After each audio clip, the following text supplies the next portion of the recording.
the path that's difficult is the path that we need to take. That's we want something that challenges us, because that's what's going to build our awareness, because we have to question and have that wisdom that arises from those struggles, not from when everything flows and everything's easy. I think we forget that it's not that quick fix, bulldoze my way through life. I want to wrestle with it. I want to see what I'm made of, and those challenges shape us, and can either shape us into more conditioning, or they can shape us to break free of that conditioning.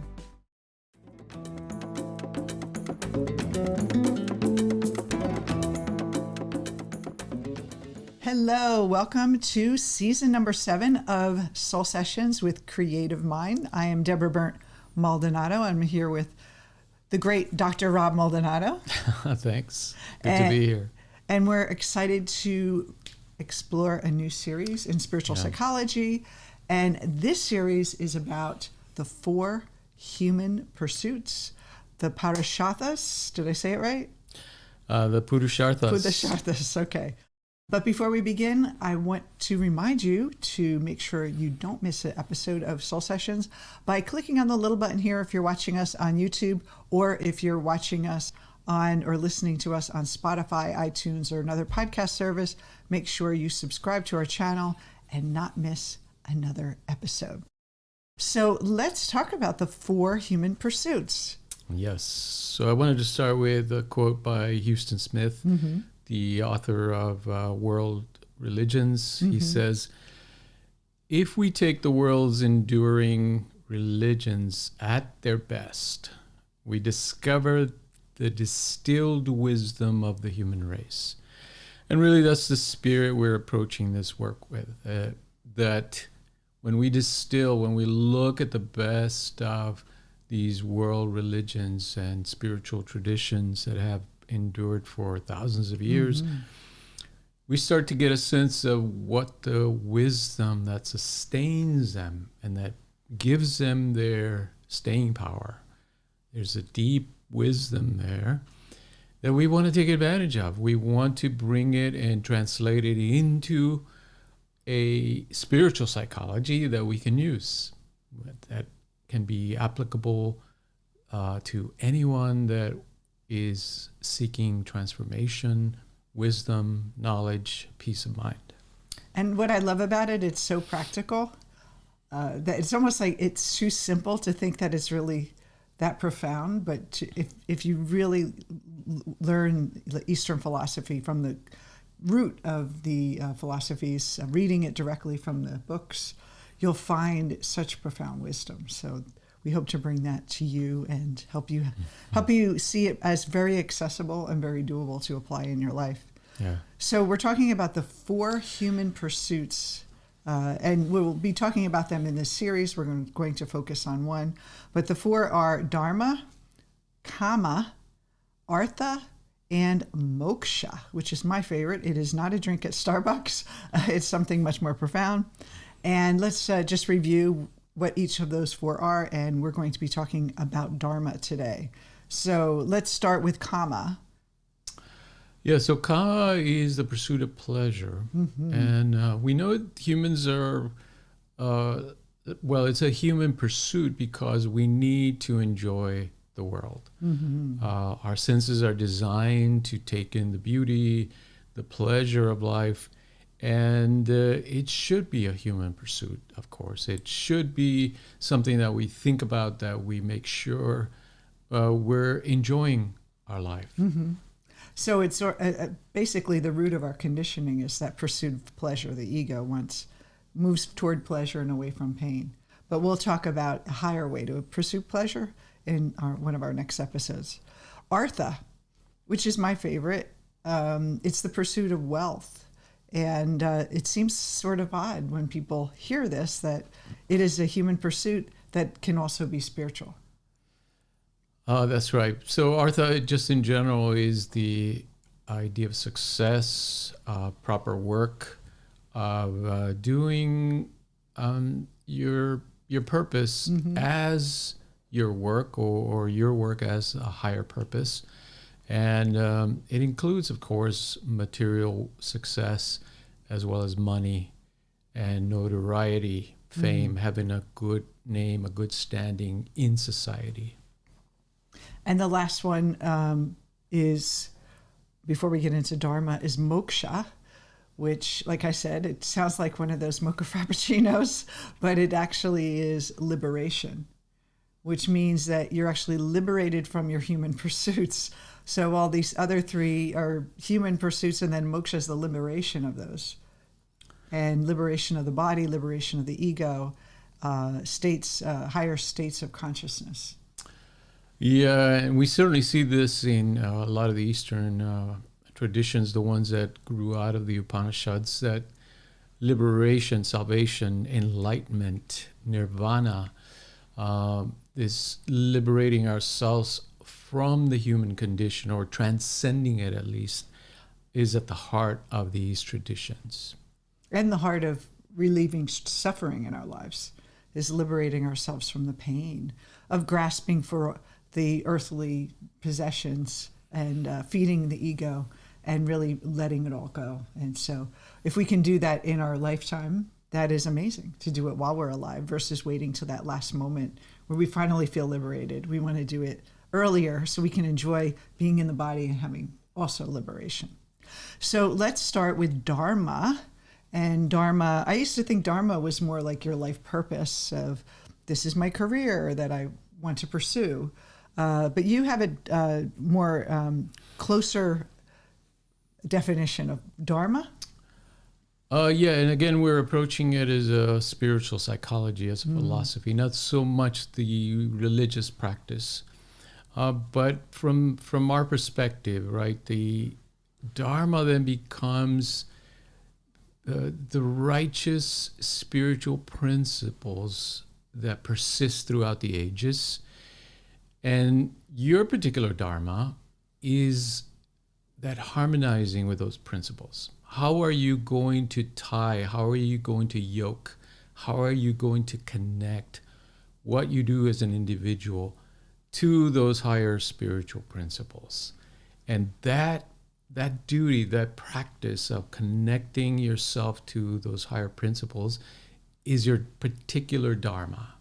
Now, why we say it's particular is because there's a great quote in the Gita, in the Bhagavad Gita, chapter 18, verse 47. It says, "It is better to do one's own Dharma, even though imperfectly, than to do another's Dharma, even though perfectly." So here we see the implication, right, that you have an individual Dharma, meaning your individual actions and how they connect you or disconnect you, keep you from that harmony with those higher spiritual principles. That's your Dharma. It's your particular way of connecting to your spirituality and practicing it. So could you give an example of that? How to get a clear picture on what's one person's Dharma versus another person's Dharma? That's right. So most of you know in ancient India, and even today there's some of that, but the society was kind of broken up into different sects. So there was the Brahmins, who were the priests, and then the Kshatriyas, which were the warriors, the ruling class. Both were kind of in the ruling elite class, but their dharmas were very distinct. In other words, if you were born into a family of Brahmins, you were meant to practice teaching higher law, spirituality, reading the Gita or teaching the Upanishads. Those kind of activities were considered to be part of your dharma, part of your sacred duty. If you were a warrior, very different lifestyle, right? Now your life was about weapons, fighting, understanding the principles of warfare, always in the sense of protecting society. So what was your particular dharma in those regards? Already your caste kind of gave you a sense of you had a particular kind of lifestyle, and therefore your dharma, your sacred duty, was very different than someone born in another caste. So how is that different from a purpose? Yeah. It's related, obviously, because purpose is your individual path of work, right? And taking action in the world, kind of fulfilling your duty as an individual, your individual mission. But Dharma, remember, because it's connected to higher spiritual principles, it's always about how you are connecting to those principles. So if you were a warrior, your path was to learn warfare and to practice martial arts. And those activities then were connecting you to those higher spiritual principles, because you would dedicate that practice and those activities, meaning your purpose, your individual purpose, you would connect it to that divine duty that you had as a warrior. So I would think what you're explaining then would mean that the purpose is really the what you do, and the Dharma is how you do it. So what you do is, I'm a teacher, I'm a student, I'm a healer, I'm you said a warrior, I'm a priest. And then the Dharma is using that purpose in the way that is applying the Dharma to it, which is, I'm dedicating this to my higher purpose. Yes, exactly. It was, or it is still, right? Psychologically, it still is, let's say, your sacred duty as a human being in general. So we can say the generic Dharma for all of us is self-realization, to realize the true nature of our human life. So it doesn't matter what we choose, as long as we're choosing it in dedication to self-realization or understanding the self. So it's not as much, like you said, doing it poorly. Well, I'm going to do this and because I think it's my purpose, but I'm not doing it right. As long as you're doing it in alignment with, I'm dedicating this to my higher purpose, it doesn't matter what you do. It's not like you have an imprint and this is who you are and you have to do it a certain way and it has to be perfect.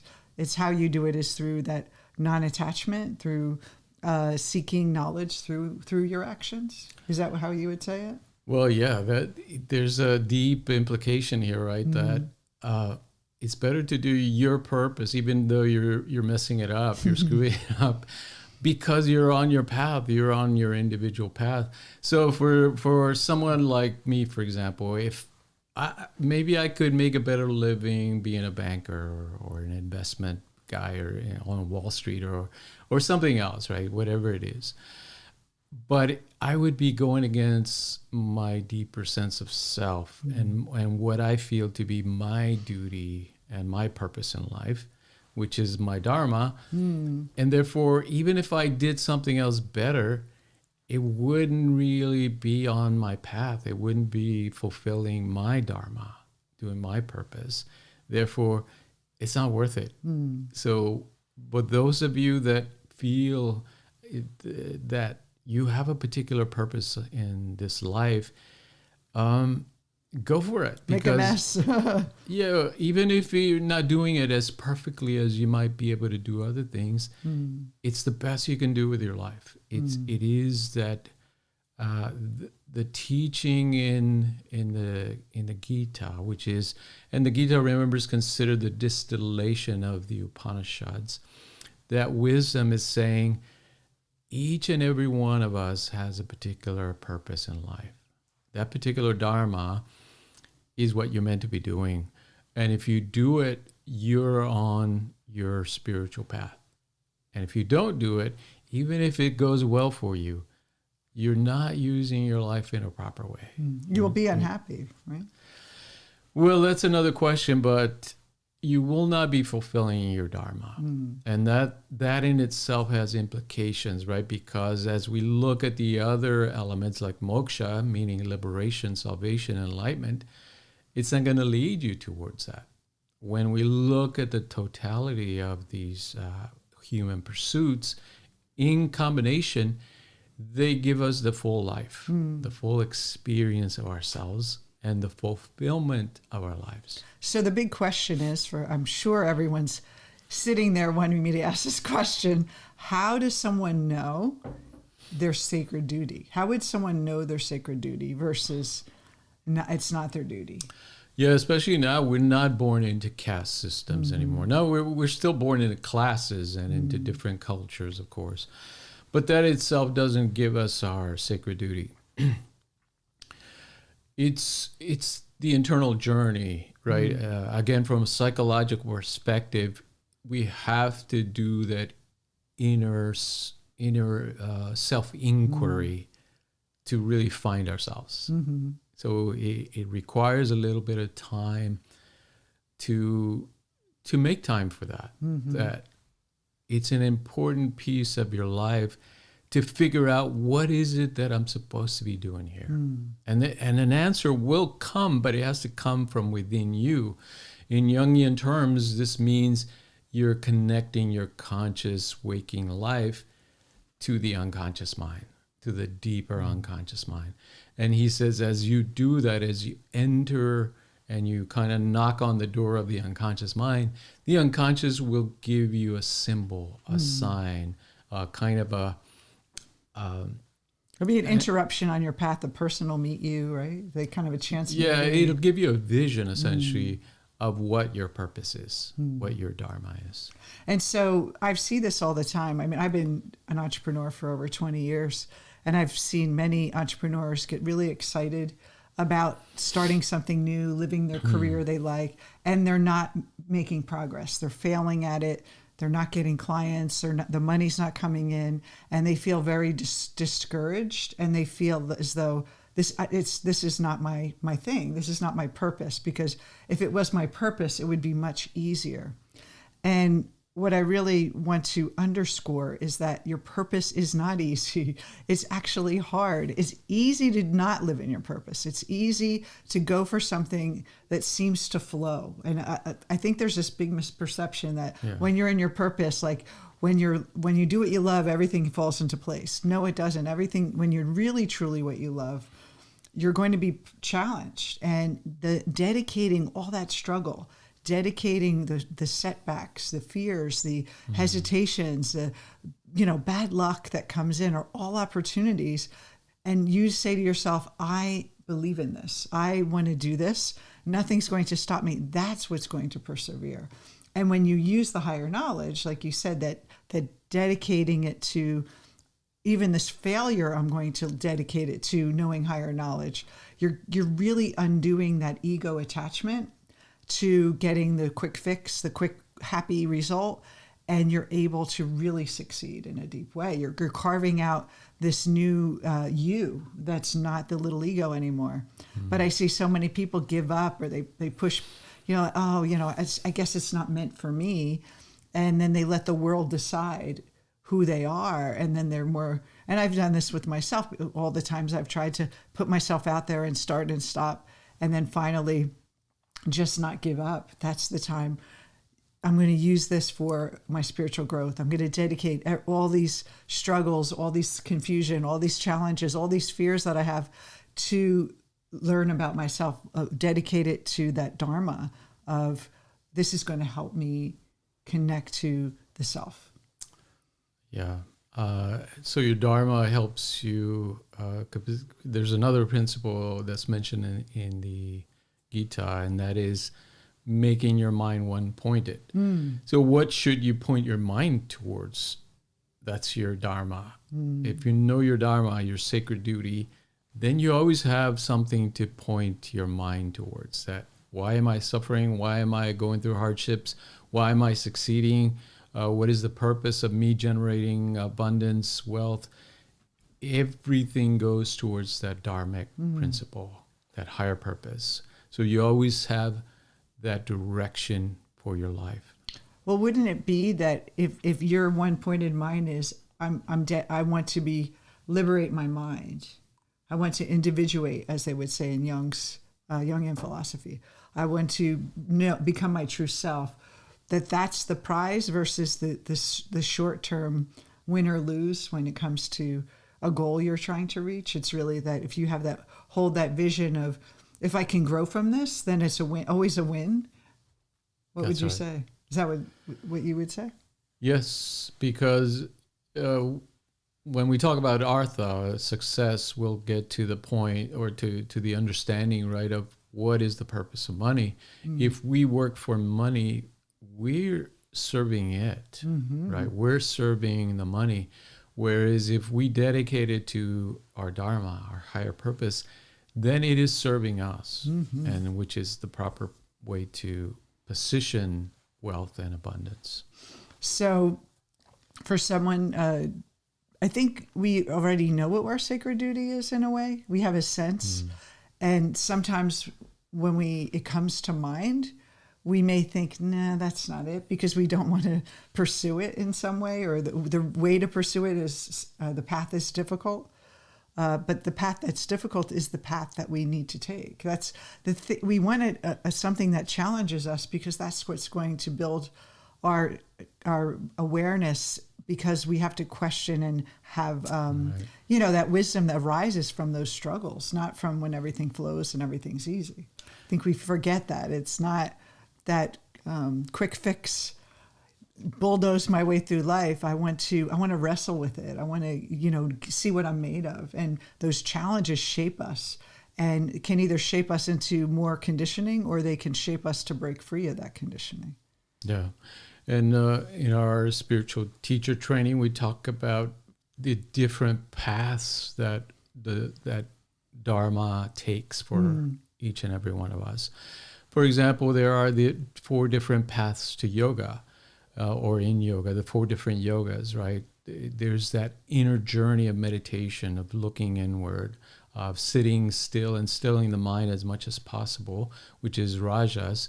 There's karma yoga, where it's the opposite. You're taking action in the world, and through selfless action, you're practicing a higher form of yoga that leads to the same place, essentially, as the person that's meditating. That's karma yoga. Then there is bhakti yoga, which is the path of devotion. The bhakti is meant to worship, devote their life to this higher ideal, as a deity, or as an ideal, or as an image even, that you dedicate your practice and your efforts to. Again, making your mind one-pointed in that way. But it's a very different path than the others, right? Than the action or the meditation. In bhakti yoga, you're practicing devotional yoga. And then finally, the jnana yoga, which is this higher knowledge. I love jnana yoga. Yes, but it's not for everyone, obviously, right? You read the texts, you study them. It's very more intellectualizing, not intellectualizing, but getting it on an intellectual level and absorbing, asking yourself questions, questioning things, wrestling with the scripture, and then the action, the karma yoga, I find is really good to take action and test it out. How much you understand this knowledge? How do you apply it? So I think those two are really a great two. If you're going to take 2 paths, those are probably the most accessible to people versus the meditation. I mean, but devotion too. A lot of religious people in Christianity, they worship Jesus. That's a bhakti yoga, like the love of Christ, the love of God. That kind of devotional. So there are many paths, but only one goal, right? And the goal is to realize that you're a divine being. Yeah, they all lead to the same place. And so this philosophy, this way of kind of breaking it down and understanding it as spiritual psychology helps us understand that we're not all meant to follow the same path, but we're all leading or going in the same direction. And our goal is always the same. It's liberation, enlightenment, nirvana, individuation, as Jung would call it, in the purely psychological sense, which is a form of self-actualization, that you're making the most of your life. You're not wasting your life pursuing unworthy goals. And that's what this philosophy that is encoded in the Upanishads and the Gita is talking about. This Purusharthas it means that you are dedicating your human existence to the right pursuits and pursuing them in the right way, in the right fashion. And I think, like most people are thinking, does that sound like we get to lose the enjoyment of life if we're putting all our life in this way? But actually, we enjoy it more if we understand that the only reason why we suffer is because our mind is misperceiving the reality, and that if we are able to see the world with pure eyes, with pure awareness, we're able to enjoy the beauty of, and relationships are so much more rich and so much more valuable because we are pursuing it from that higher place. We're in pain when we're pursuing it from those lower places of greed, of fear, of lack, of grasping. It feels good maybe for a quick fix, but definitely not lasting happiness.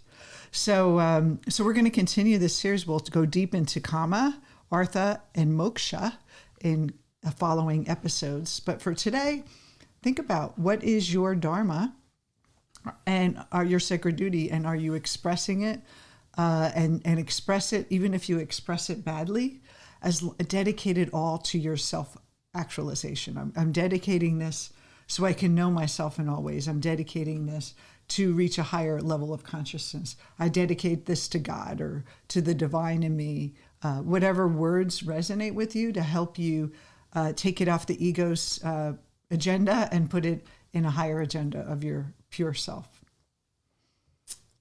We'll see you next time. Yes, we'll see you next time. And enjoy our podcast. Don't forget to subscribe in the corner here. And if you are on Spotify or iTunes, there is a button to subscribe as well. And we'll see you next week on Soul Sessions.